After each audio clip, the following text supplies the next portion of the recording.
Good morning, everybody. Uneducated economist here. So, a lot of you who have followed me on this channel for some length of time have heard me talk about the Cantillon effect many times. And a lot of economists, when they talk about the Cantillon effect, or they'll call it Cantillon, when they talk about the Cantillon effect, they really don't take it much further than talking about the increase of prices when new money comes into the system. But when you go and read Cantillon's essay, I mean, you have to think this is back from like the 1700s. So it's like this is cyclical stuff that he is talking about. It's things that occur time and time and time again. He gives many examples of it in the essay as well. I'll try and find a link for it and leave it down in the description for you. There's a great chapter, I believe it's chapter 8, the increase or further reflections on the increase and decrease of money in a state is an excellent chapter to read that really describes exactly what I feel is about ready to happen here in the United States. Now, the way the Cantillon effect works is that when new money comes into the system, that new money, once it starts flowing into the system and starts finding its way into the goods and services out there, it starts driving up the prices of everything. The people at the very end of the line who have last access to that money, they're the ones who suffer the most as their wages haven't gone up, but they have to deal with this increase in prices.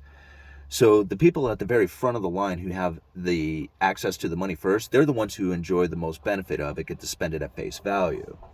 But something very interesting is going to start taking place as this new money starts to flow into the system, because what ends up happening is that as this new money starts to flow into the system, driving the prices up, the people who have access to this money, they don't want to spend that money on higher prices. They want to spend that money at face value like they have been, like enjoying the new money coming in.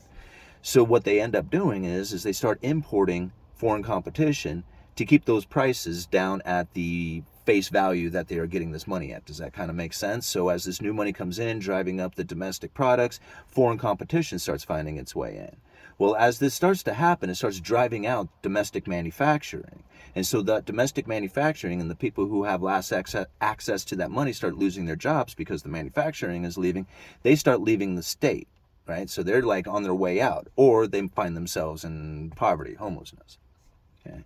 So if this continues, then what you'll find is that ever increasing amounts of domestic imports or domestic manufacturing begins to leave, like that manufacturing base starts moving to the foreign nations where it's cheaper to import the stuff into that new location. I started to say United States, but it doesn't really matter if it's the United States or wherever it's at. But they start driving in more of that foreign competition into that state, driving out ever increasing amounts of the manufacturing until eventually what you have is two classes. You have the people who have access to the money, the absolutely filthy rich, and then you have the homeless, the poverty, because there is no in between. There's no manufacturing base in there. So it's just the people who have like the merchants who are importing, they'll be making money, and the people who have access to the money, they'll enjoy that system until it finally collapses when the imports fail to come in. Like the foreign competition says, okay, the new money is over, you guys aren't buying anything, everybody falls into poverty because the new money stops coming in. All right, so I hope I explained that all right.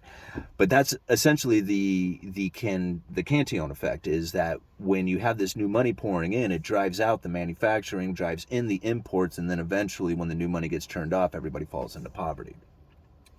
So when you think back, like during the trade wars, during the Trump administration, I mean, I'm not trying to defend any administration. As you know, that I do not follow politics, right? I mean, I did a little bit then because there was so much going on with the trade war.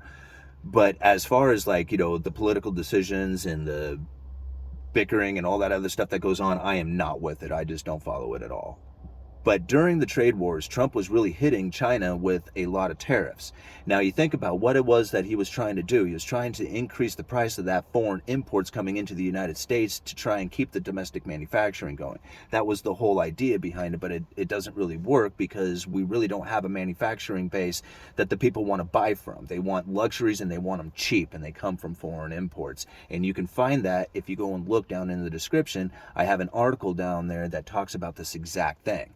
This is the worst, like, trade deficit problems that we have in history, right, is going on right now.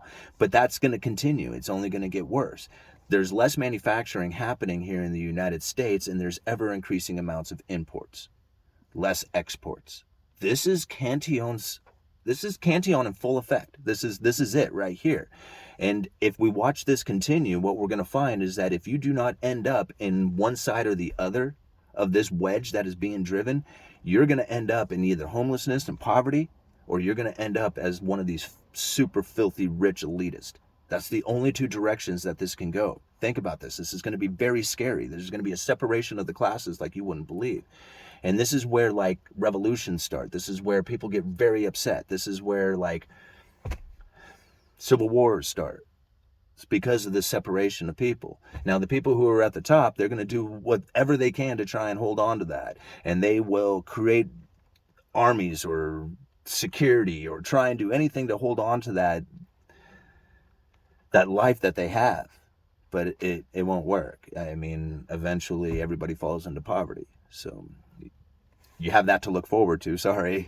But I mean, go and read these essays, go and read Cantillon's essay, go and read the article that I have down there. Think about some of the things that I've just said. Think about how the United States used to be the manufacturing base of the world.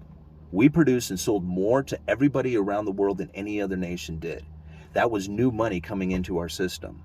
So while we were enjoying this new money coming in, we had the highest standard of living. Well, eventually what ended up happening is that we drove in so much of this foreign imports coming in from all this new money that we had because we wanted the new stuff, right? We didn't want to pay the high prices that the domestic manufacturers were making. We wanted this cheap foreign import with all our new money, and eventually we just drove out all the manufacturing. It's just the way the economy works. It's like a cyclical thing. There's no way that you can stop it.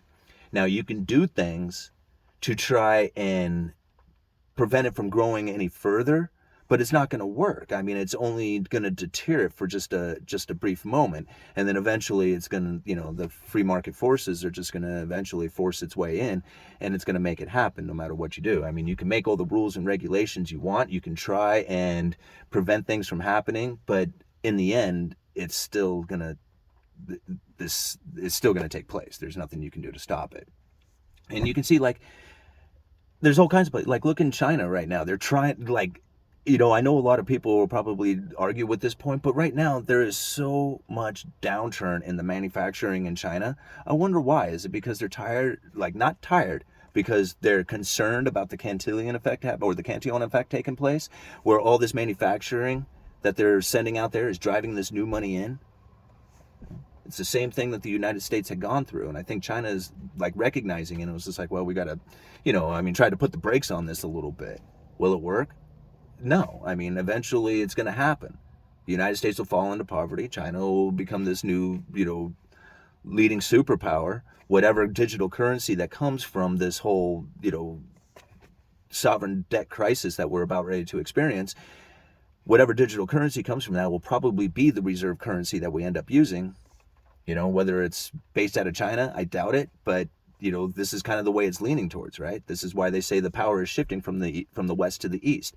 This is it. This is why you're recognizing that. Okay, I got to go in. Like always, I make these videos in the morning before I got to go to work, and then I feel like I'm going to be late. All right, uneducated economists, you guys let me know.